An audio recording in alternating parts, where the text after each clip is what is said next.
Go, go ahead, go ahead, go ahead, go ahead, go ahead. Good evening. What it do? This is Pastor Chris with Outreach Ministries, and I'm here. We're doing the No Hands edition. And who better as to tell us about doing it with no hands but my brother, Pastor Adrian Davis. How are you doing today, sir? I'm doing good. That's good. My brother, when I say he's a phenomenal guy, man, this dude is awesome, man. And he's here to share some wisdom, some not only just wisdom, but give us some knowledge that we can live with throughout the week, all right? Now, here we go. The topic is doing it with no hands. Waka Flocka them. You know what that is?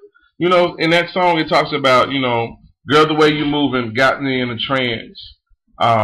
Baby, this your song. Whatever. You know what I'm talking about. I'm gonna lose your pants. I'm gonna lose your pants. I'm gonna sip Moscato. Drop it. Do it with no hands. All right. Now look, check this out. We're taking this from the Samson and Delilah story because Delilah says something to Samson in Judges chapter 16. She says, "Then she said to him, 'How can you say I love you when you won't confide in me? This is the third time you have made a fool of me and haven't told me the secret of your great strength.' With such nagging, she probed him day after day until he was tired to death.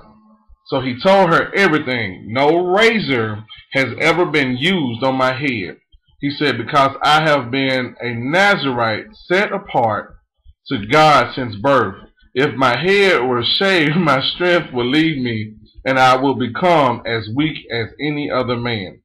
When Delilah saw that he told her everything, she sent word to the rulers of the Philistines, 'Come back once more. He has told me everything.' So the rulers of the Philistines returned with silver in their hands. Having put him to sleep on her lap, she called a man to shave off the 7 braids of his hair, and so began to subdue him, and his strength left him." I want to talk just for a few minutes, brother, about doing it with no hands as far as relationships. So many people say they want them. There's so many people say that they're after them. But what happens when you told people your innermost parts before time and they took it and took advantage of you? I think that's a strong point. I mean, we kind of talk about that, openly, but I mean, just in relationships in general, you have to be very, very careful and very, very hesitant on who you connect yourself with. With Samson and Delilah, we see that Samson was is a very, should we say, someone that just loves the look of something. In every relationship that Samson had previously to Delilah, he says, "Go get her, for she looks good to me." So we look at, we are attracted by the way things look. As males, we are turned on by the way things look and the way we look at things. And in the shape of women and the way their body is shaped. When such as the pictures, we look at Beyonce and Kelly Rowland and the girls from Floetry. I mean, we look at them. We look at them. Not that.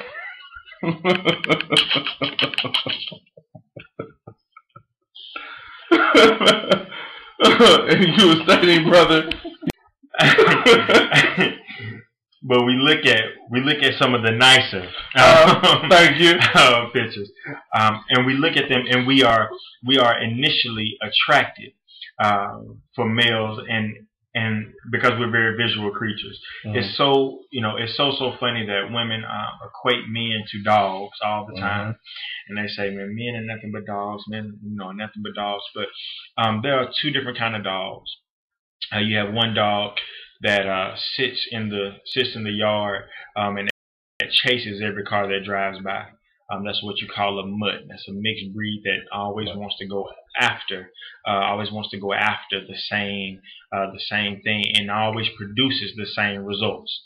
Doing something that produces the same results is called insanity. If you look at the word insanity, it says doing the same thing over and over and over again, getting the same results. A mutt will run himself crazy, chasing after the same type of situation, such as men chasing after the same type of woman, expecting for things to be different. But then you have another kind of dog, which is called a trained dog. A trained dog still gets excited by the things that it sees, but it does not move unless the master tells it to move.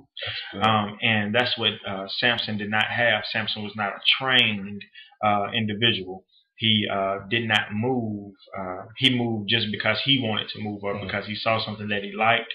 Not necessarily because God told him to, because it was very contrary against what God told him to do in the first place.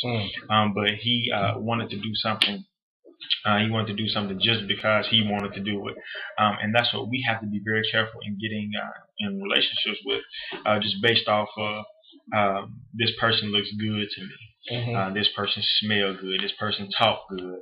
This person, I think they got it going on. We have to be very, very careful, because when you look at who you connect yourself with, are they helping? They're either doing one or two things. They're either helping or they're taking away. That's true. Simple as that.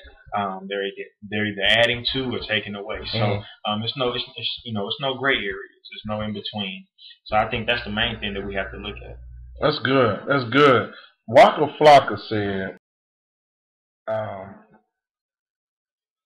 "Girl, the way you're moving got me in a trance."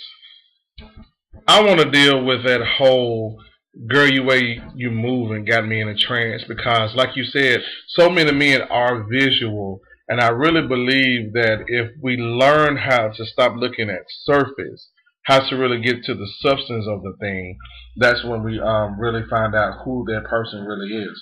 Because if we talk about it, if we just be honest, within the first few minutes, most females and both males know what the outcome is going to be with that particular person. So if we're saying that, how do we make sure that we're not continuing cycles of the same things that you just discussed? Well, I think initially we have to identify it for what it is.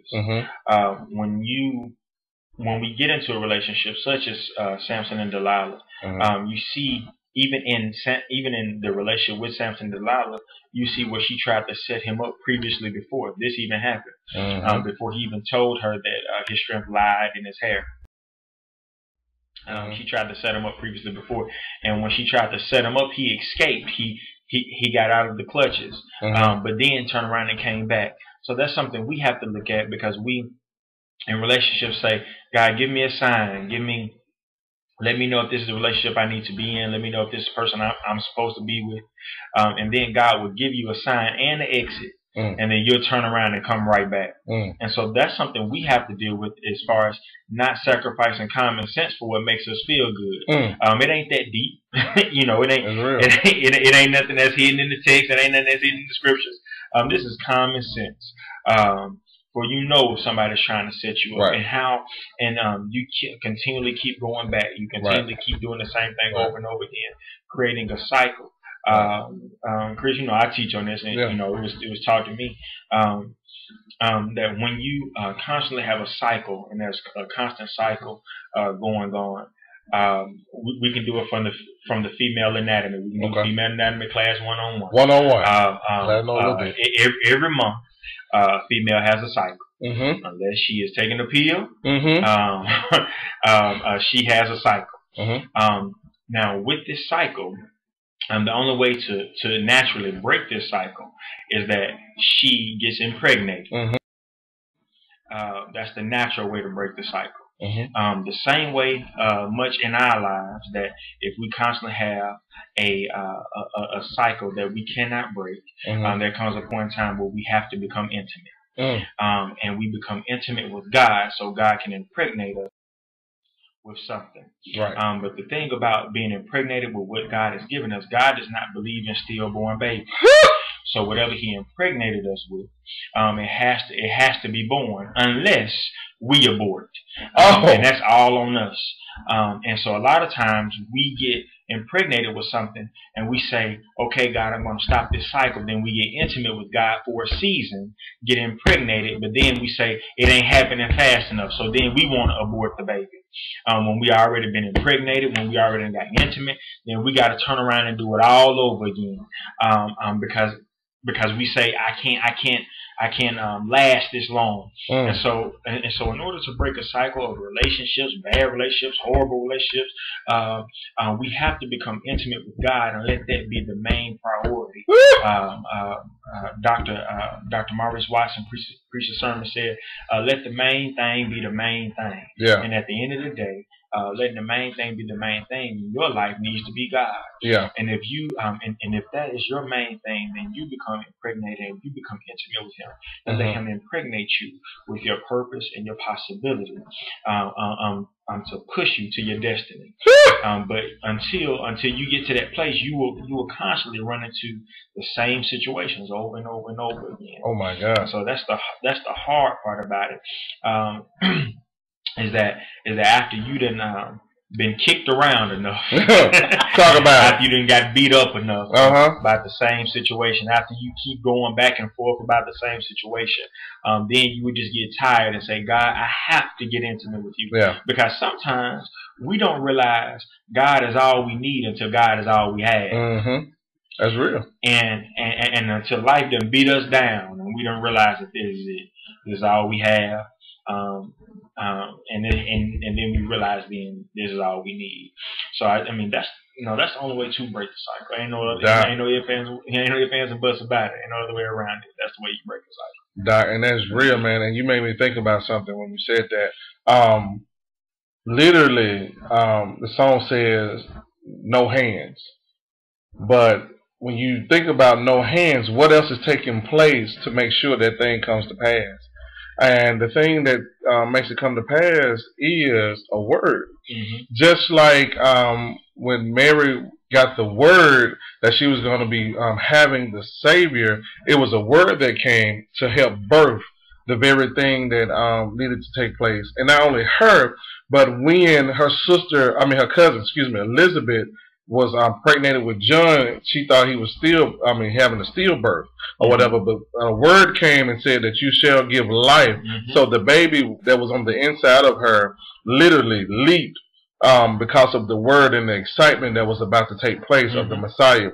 So many times when we look at doing it with no hands and breaking the cycle, the only way we can break free is when we can, begin to speak a word over our situation and bring that thing back to life, when we really look at that word and breaking the cycle and make sure that we're doing it with no hands. But after we say it, we have to live it and do it and make sure that we're being positive role models for other young people that that's going through. So I believe that's what it is, man. Be careful where you lay your head.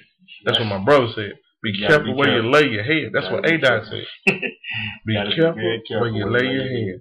Now look, this is what we need you to do. We're finna get into part 2. We're really going to break down doing it with no hands. If you have any questions, any concerns, please hit us up.